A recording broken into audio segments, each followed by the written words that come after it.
오늘의 말씀은 철이 좀 들었습니까? 라는 제목으로 말씀을 나눌 때 큰 은혜 받는 여러분 되시기를 축원합니다. 사람은 어리석은 아이를 볼 때 이야기를 합니다. 녀석 언제쯤 철 들려나? 녀석 벌써 철이 들었네 라고 이야기를 하는 것입니다. 여기서 철이 들었다는 것은 무슨 뜻입니까? 어른이 되었다는 것입니다. 또 어른이 되어서도 철이 안 드는 사람이 있습니다.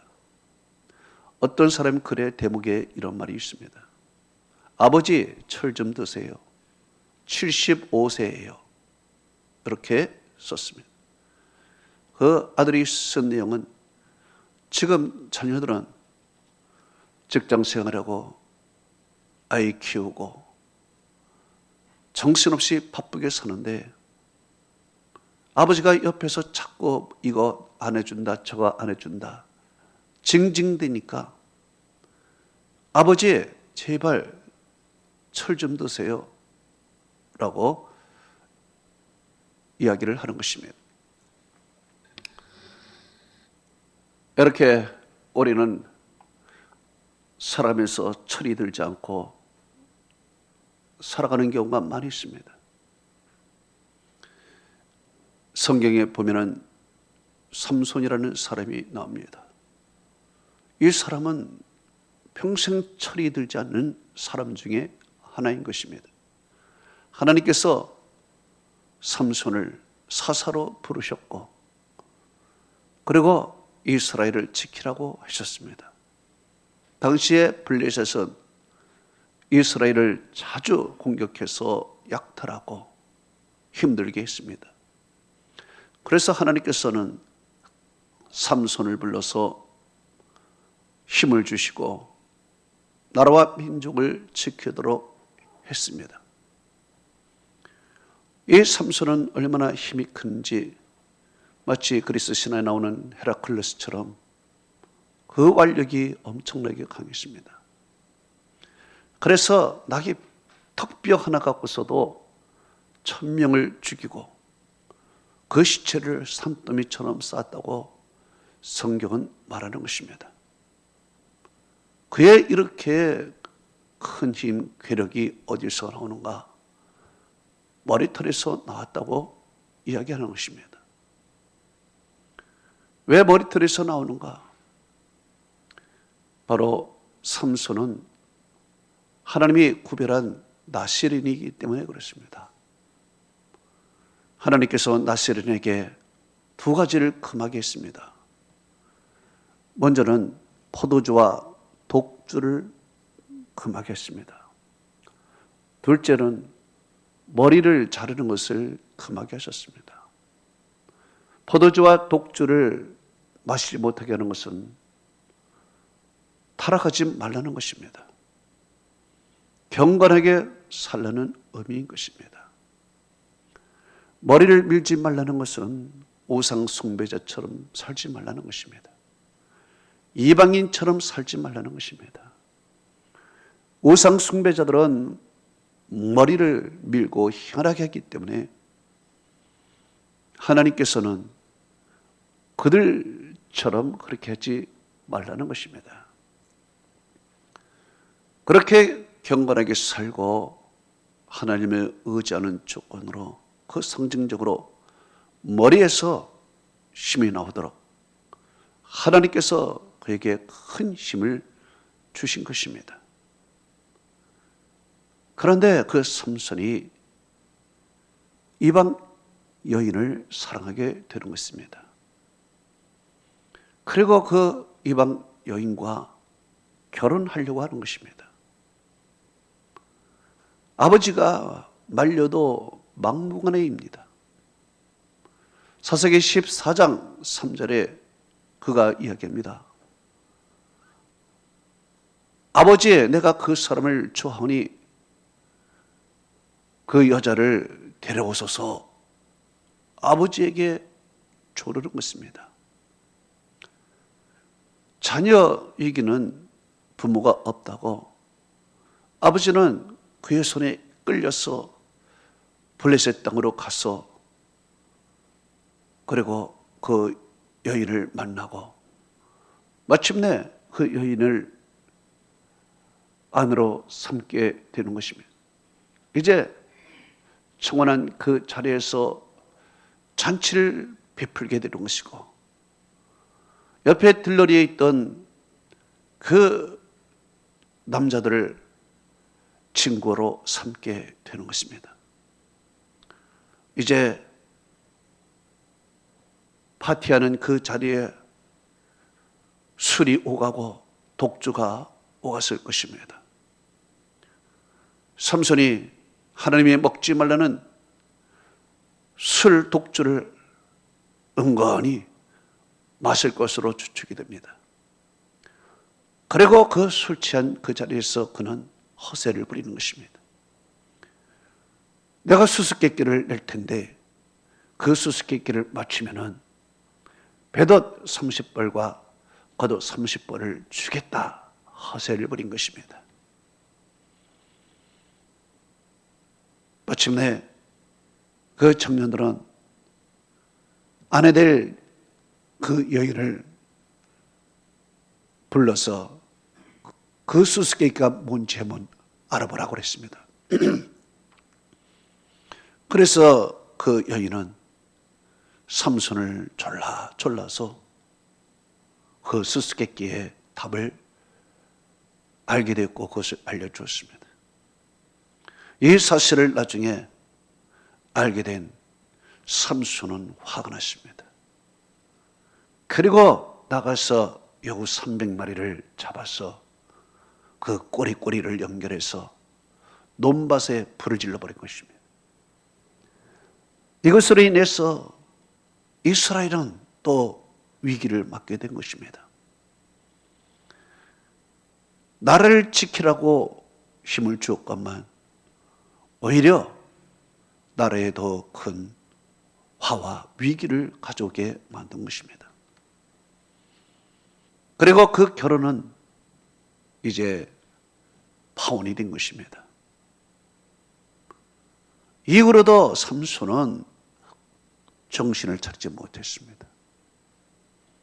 그리고 또 이방 여인을 사랑하게 되는데 그 여인이 바로 드릴라라는 여인인 것입니다.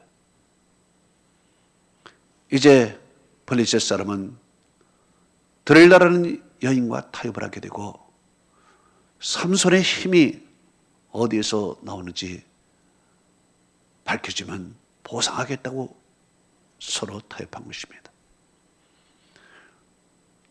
드릴라라는 여자는 이제 삼손을 꼬시기 시작하는 것입니다. 밤마다 징징대는 것입니다. 사랑타랑하면서 그 비밀을 알려달라는 것입니다. 결국에는 그 여인의 청에 못 이겨서 그는 비밀을 알려주는 것입니다.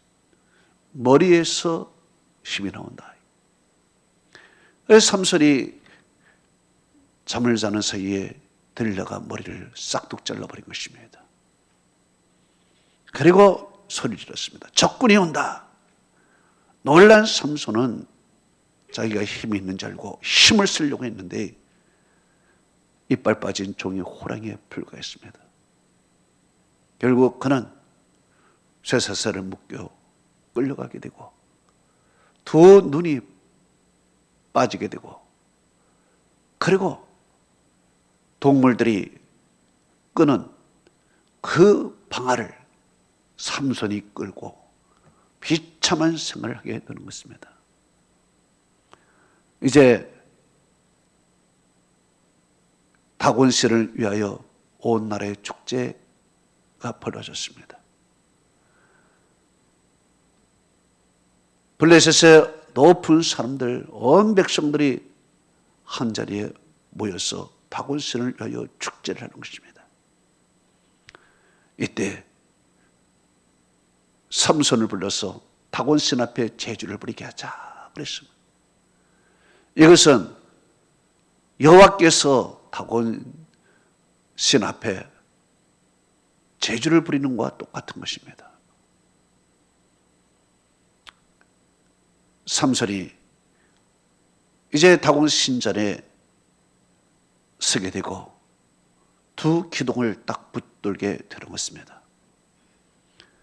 그리고 하나님 앞에 기둥을 붙들고 마지막 이런 기도를 하는 것입니다. 사사기 16장 28절에 하나님이여 구하옵나니 이번만 나를 강하게 하사 나의 두 눈을 뺀 블레셋 사람에게 단번에 원수를 갖게 하옵소서 하고 두 기둥을 밀어 제쳐버린 것입니다. 건물이 와르르 무너지면서 그 밑에 있던 사람들이 다 죽어버린 것입니다. 성경은 이렇게 말합니다. 삼손이 죽을 때에 죽인 자가 살았을 때에 죽인 자보다 더 많다라고 사사기 16장 30절에 기록하고 있는 것입니다. 삼손은 20년 동안 사사로 지냈습니다. 그러나 20년 동안 그가 한 것은 주색잡기밖에 없었던 것입니다. 삼손에 대한 기록은 사사기 13장에서 16장까지 기록하고 있는데 대부분이 타락한 이야기인 것입니다. 이렇게 삼손이 하나님이 주신 힘을 사사로이 사용하고 그리고 하나님이 주신 그 은혜를 버리고 이방 여인을 쫓아다니며 타락과 방탕으로 일삼는 인생이 된 것입니다. 마침내 그는 두 눈이 다 뺏기고 비참한 말년을 맞게 되면서 참 불행하게 됐습니다. 그는 딱 두 번 기도했습니다. 한 번은 목마를 때 기도했습니다. 목마를 때 기도할 때 하나님께서는 그에게 물을 주셨고요. 그리고 마지막에는 이제 이 죽을 때 기도했습니다. 이렇게 그는 평생토록 하나님의 은혜를 받았지만 그 은혜를 버리고 세상적으로 타락하며 살아갔던 철이 없는 사람이었습니다. 마지막에 철이 들어서 보니 내 인생 잘못 살았구나. 내 믿음이 잘못되었구나. 그때 깨달은 것입니다. 여러분, 우리는 어떻습니까? 여러분은 철이 들었습니까? 아직 철이 들지 않았나요? 믿음의 철이 들었습니까? 영적인 철이 들었나요? 성경은 이렇게 말합니다. 고린도전서 13장 11절에 내가 어릴 때는 말하는 것이 어린아이 같고 깨닫는 것이 어린아이 같고 생각하는 것이 어린아이 같다가 장성한 사람이 되어서는 어린아이의 일을 버렸노라 그랬습니다. 또 고린도전서 14장 20절은 말하기를 형제들아 죄인은 아이가 되지 말고 악인은 어린아이가 되라. 죄에 장성한 사람이 되라 라고 성경은 말하고 있습니다. 장성한 사람이 되라는 것은 어른이 되라는 얘기입니다. 또 지혜에 장성한 사람이 되라는 것은 우리 신앙에 있어서 어른이 되라는 이야기입니다. 이제 어른이 되어서 말 안 해도 알아서 예배 잘 드리고 말 안 해도 기도하고 말 안 해도 경건하게 살고 말 안 해도 이 세상에 시시껄껄한 이야기하지 말고 전도하고 말하지 않아도 하나님 앞에 믿음으로 살라는 이야기입니다. 아이들은요, 한번 혼내면 그때 반짝합니다. 한번 매 맞으면 그때 반짝하고 그 다음엔 또 흐지부지 제자리로 돌아가서 또 철없이 구는 것입니다. 어린아이 같은 성도는 조금 깨달으면은, 조금 말씀을 듣고 은혜 받으면 그때뿐에 하는 것입니다. 조금 매 맞으면, 하나님께 매 맞으면 그때 좀 반짝 기도하더니 이내 또 제자리로 돌아가는 것입니다. 그러나 믿음이 장성한 사람은 그렇지 않습니다. 깨닫습니다. 그리고 변화가 되는 것입니다. 로마서 13장 11절에서 14절에 이렇게 되어 있습니다. 너희가 이 시기를 알거니와 자다가 깰 때가 벌써 되었으니 이는 이제 우리의 구원이 처음 믿을 때보다 가까웠습니다. 밤이 깊고 낮이 가까웠으니 우리가 어둠의 일을 벗고 빛의 갑옷을 입자. 낮에와 같이 단정히 행하고 방탕하거나 술 취하지 말며 투기나 시기하지 말고, 그리고 주 예수 그리스도로 옷 입고 정욕을 위하여 육신의 일을 도모하지 말라. 성경은 기록하고 있습니다. 이 말씀을 누가 깨달았느냐? 어거스틴이 깨달은 것입니다. 방탕하고 타락하고 철없이 세상을 살아가다가 술에 취하여 집에 들어올 때 어머니가 밖에서 눈물 뿌려 기도하는 소리를 들은 것입니다. 그 기도 소리를 듣고 술이 확 깨버린 것입니다. 그리고 그는 회개합니다. 내가 인생을 잘못 살았구나. 하나님 앞에 회개하고 변화가 되었어. 바울 이후로 그는 위대한 하나님의 사람이 되었다는 것입니다. 오늘 본문에 야곱이라는 사람이 나오는 것입니다. 어떤 사람이 그래 야곱에 대해서 이렇게 썼습니다. 자연인에서 믿음의 완성자 야곱이라고 썼습니다. 그래요. 야곱은 하나님을 모를 때는 자연인으로 살았습니다. 그리고 베들에서 하나님 만나고 나서 어린아이 같은 신앙인으로 살았습니다. 그리고 이후에 그는 모든 것을 잃고 이제 믿음의 완성자로 살아가게 되는 것입니다. 야곱이란 이름의 뜻은 먼저는 밀어내는 자라는 뜻이 있습니다. 밀어내는 자. 둘째로는 속이는 자가 있습니다. 그는 밀어내는 자로 살았습니다. 어머니 복중에서부터 형을 밀치고 내가 먼저 나오려고 어머니 복중에서부터 형과 싸우고 있었습니다. 밀어낸 것이. 그리고 태어나서도 형의 장자권을 밀어내고 내가 장자가 되기 위해서 그는 형을 밀어버린 것입니다. 남을 밀어버리고 자기가 그 자리를 차지하려고 했던 것이 야곱인 것입니다.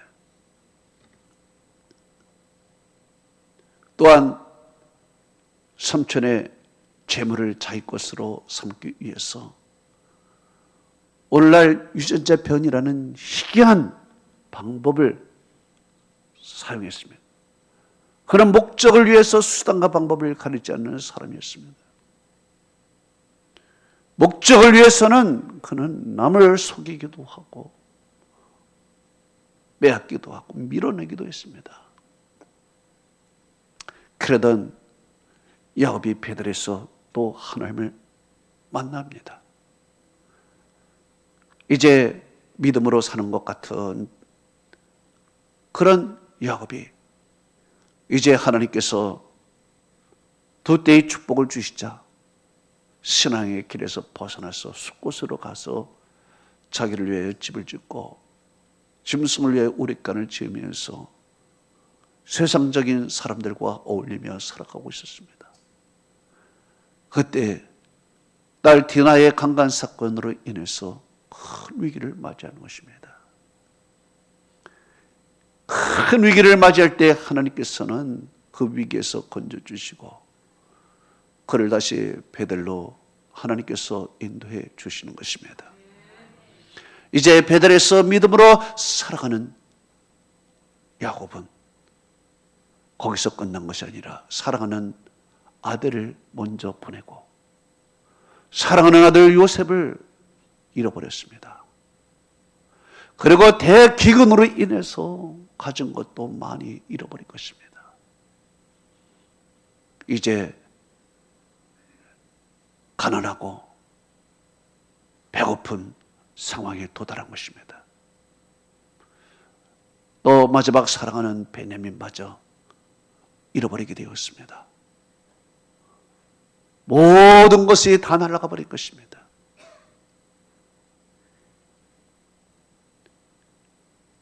성경은 이렇게 말합니다. 창세기 43장 14절에 내가 자식을 잃으면 잃으리로다.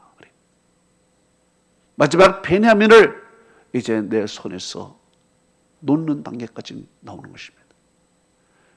그 차례 그는 모든 것을 다 움켜쥐고 살았습니다. 그렇지만 이제 내가 자식을 잃으면 잃으리로다. 마지막 사랑하는 것까지 내 손에서 내려놓습니다. 이렇게 모든 것 세상께 다 내려놓은 다음에 그에게 인생의 반전이 오는 것입니다. 요셉이 살아있음을 알게 되었고 요셉의 초청으로 그는 애굽에 들어가 당시의 최고의 제왕 바로를 만나게 되는 것입니다. 이 바로를 만나는 그 자리에서 바로가 묻습니다. 이 물음에 야곱이 대답을 하는데 그 대답하는 말 속에 이제야 야곱이 철이 들었구나. 이제야 야곱의 영적인 철이 들었구나. 이제 야곱이 믿음의 완성자가 되었구나. 이런 것을 보게 되는데 그럼 그의 말 속에 어떻게 그의 철이 들었는가 우리가 살펴보는 것입니다. 먼저 야곱은 이런 말을 했습니다. 내 나그네의 세월이 130년이다 그랬습니다. 야곱은 이제서 인생이 나그네의 인생이라는 것을 깨달았습니다. 그 전에 야곱은 이 세상에서 천년만년 살 것처럼 살았습니다. 천년만년 살 것처럼 그는 물질을 모으고 그것을 과정에서 사람과 부딪히고 상처 주고 빼앗고 모든 것을 자기 위주로 살았습니다. 그런데 지나가 보니까 인생이 그것이 아닙니다. 다 빼앗기고 나니 아무것도 아닌 것입니다. 인생이 나그네라는 것을 아는 것입니다. 나그네 길이라는 것은 다음 갈 길이 있다는 뜻입니다. 이것은 이 세상의 전부가 아니라 다음의 나라, 하나님의 나라가 있다는 것을 깨닫는 신앙적인 의미가 있는 것입니다. 나는 이 세상이 전부인 줄 알았더니 아니요, 나는 나그네의 길을 가고 있었던 것이고, 나는 나그네의 삶을 살고 있었던 것이고, 나는 이 세상이 아니라 다음 세상 하나님의 나라에 갈 사람이라는 것을 깨달은 것입니다. 이 깨달음을 갖는데 130년이 걸렸습니다. 오랜 세월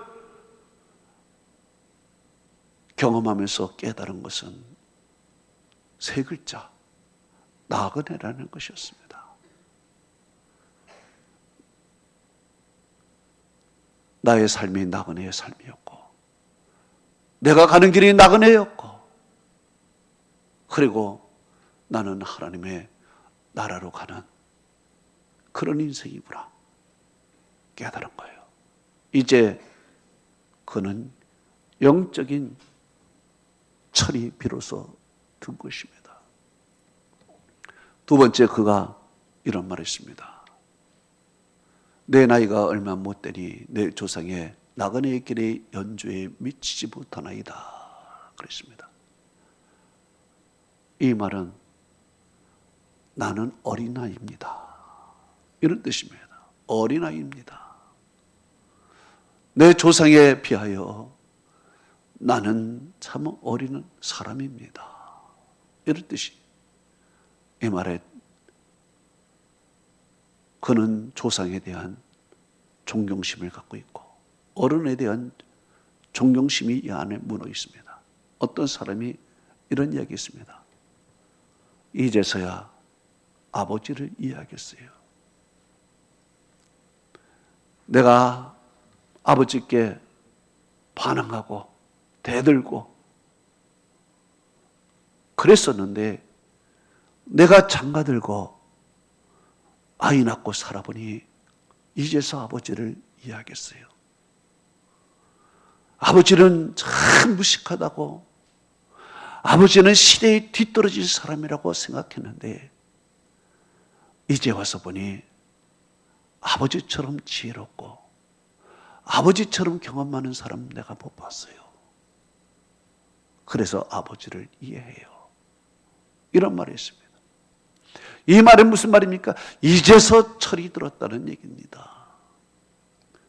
이제서 철이 들어서 아버지를 이해하게 되었다는 이야기인 것입니다. 야곱이 그동안 철이 들지 않아서 어른들을 이해하지 못하고 사람들을 이해하지 못하고 아버지를 속이고 형을 뒤통수를 치고 삼촌 라반의 마음을 서로 갈등하게 만들고, 뒤돌아보면은 야곱은 인간관계 빵점이었습니다.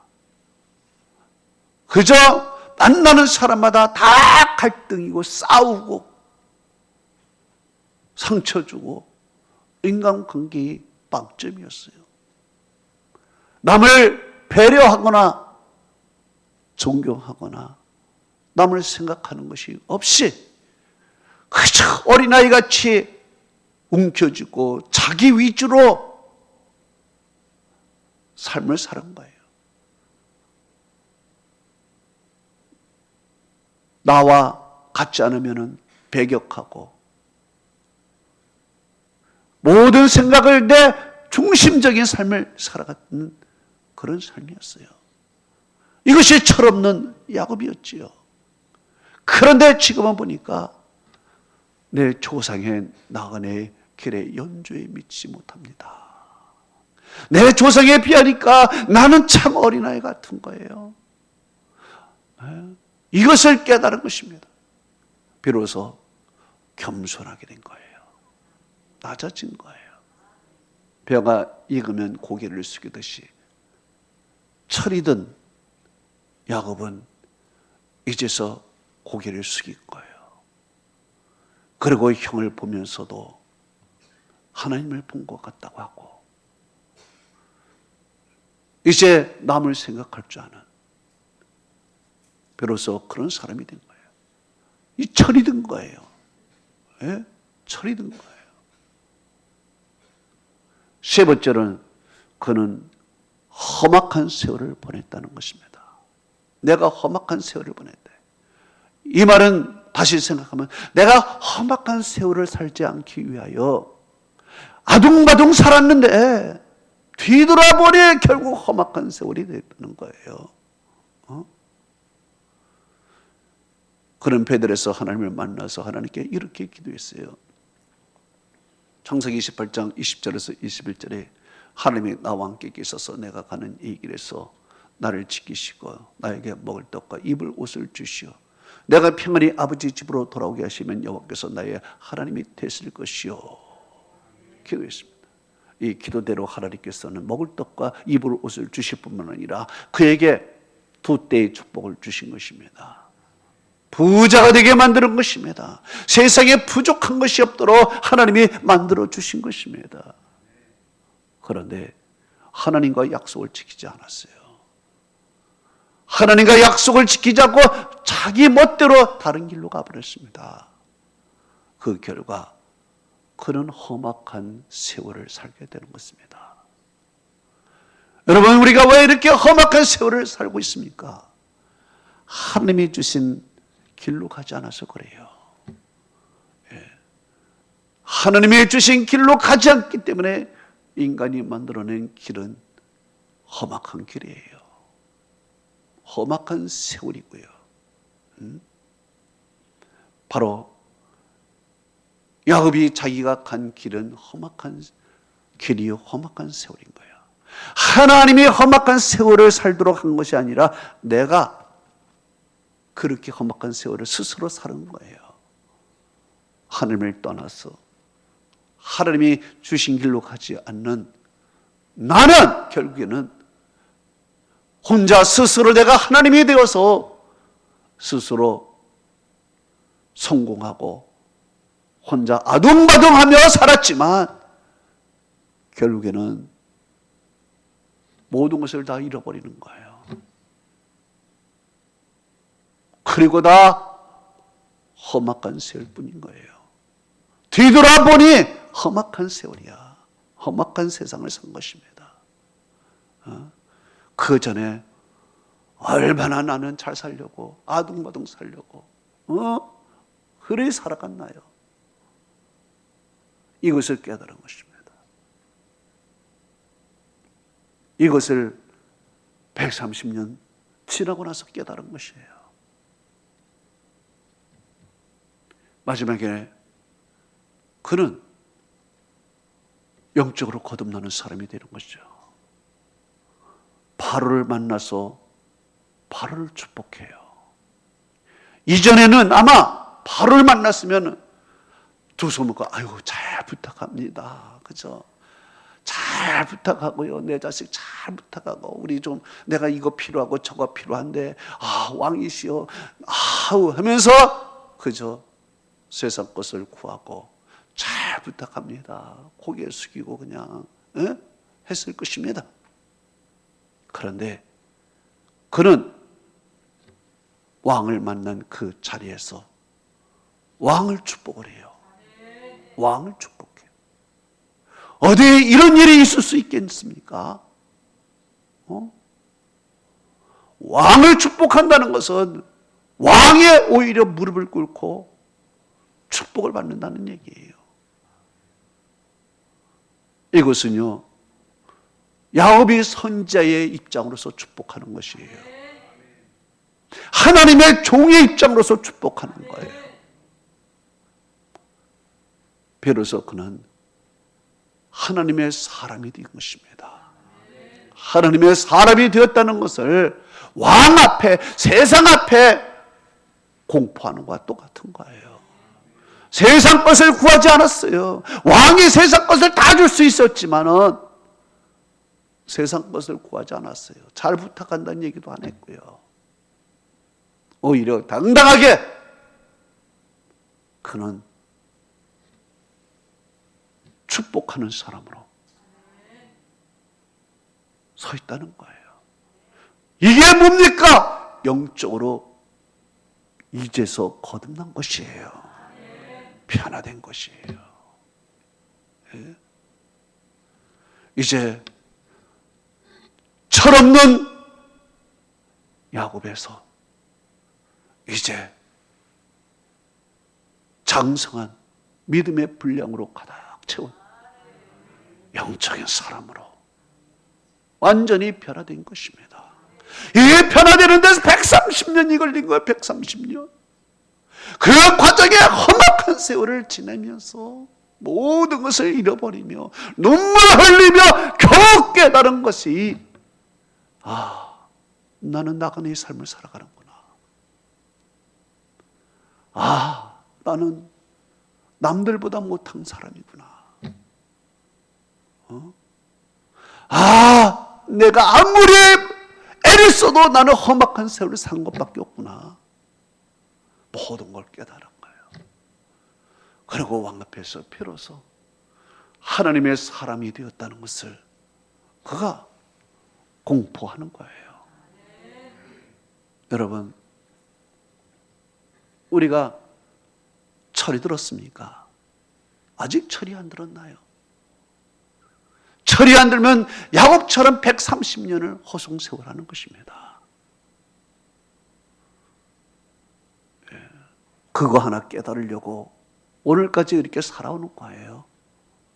그 몇 마디 하나 깨달으려고 오랜 세월 동안 철없이 여기 부딪히고 저기 부딪히고 그냥 아둥바둥하며 어떻게 뭘 움켜쥐고 살아가는 것이에요. 그러나 마지막에 깨달은 것은 아무것도 아니에요. 야곱은요, 마지막에 이것을 깨닫고 이제 그는 죽으면서도 하나님께 기도하고 축복하며 죽습니다. 이것이 우리의 마지막 세문이에요. 여러분, 우리가 일찍 깨달으면 깨달을수록 좋아요. 일찍 철이 들면 철이 들수록 좋아요. 요셉처럼 일찍 철이 들면 하나님 앞에 그만큼 쓰임 받는 거예요. 그러나 늦게 철들수록 그 공간은 험악한 것입니다. 저는 여러분이 일찍 영적인 철이 들어서 말하지 않아도 알아서 예배드리고 알아서 기도하고 알아서 전도하고 알아서 경건하게 살고 이런 삶을 살아갈 때 여러분의 남은 생은 복된 삶이 될 줄 믿습니다. 하나님의 은혜와 축복이 함께하기를 축원합니다. 다 같이 눈을 감아보세요.